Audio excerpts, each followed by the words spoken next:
It's been a great start to season 2014 in the VFL, and the action is going to continue to be impressive, I suspect, Pete Marcato. We're going to Preston this week for the round 5 match between the Northern Blues and Coburg.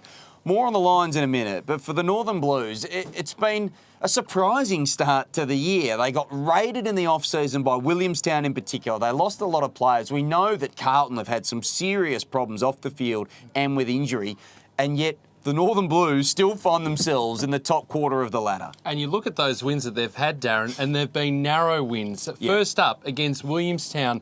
Williamstown led for most of the day. The Blues were able to find a way through and really run some of these sides off their legs. They have surprised people, as you say, Darren, but they thoroughly deserve to be where they are. They're able to finish off games well, and that's been a big feature of why they are sitting near the top of the ladder. Yeah, beating Frankston by a kick after the siren, another example of that. Whilst for Coburg, it hasn't been the same story. We knew that they were going to have some struggles this year, the Lions. It was their first year back as a standalone club under the coaching of Peter German, who's brand new to the club. He had 60 players, he had over 100 players to one of his first trainings.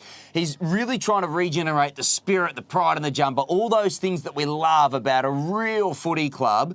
And I sense a big scalp is just around the corner. Absolutely. And they're doing it without the big name players. Yeah. Coburg don't have the finances to be able to do that. So for Peter German, the challenge is to work with a squad that may not necessarily have the same experience as a standalone VFL side or a standalone AFL side, and he's been able to do it. There is a good core there at Coburg.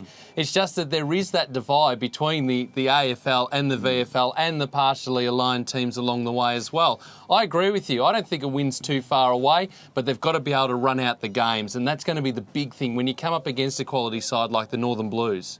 The message is then, make sure you stay tuned right to the end of the fourth quarter in our broadcast match this Saturday afternoon between the Northern Blues and the Coburg Lions. The action will be beamed live across Victoria from 1 o'clock. The other games in round 5, Box Hill and Frankston, Port Melbourne against Bendigo, who have been struggling again in season 2014. Richmond will need to lift their performance if they're to threaten the Cats. Williamstown and Collingwood looks to be a fascinating game, particularly with the way the Magpies got over Essendon last week. Casey and Werribee, well, who knows what to expect out of that one. North Ballarat and Footscray, and then the last game of the round. The Sandringham Zebras are hosting Essendon on Sunday afternoon from Trevor Barker Beach Oval.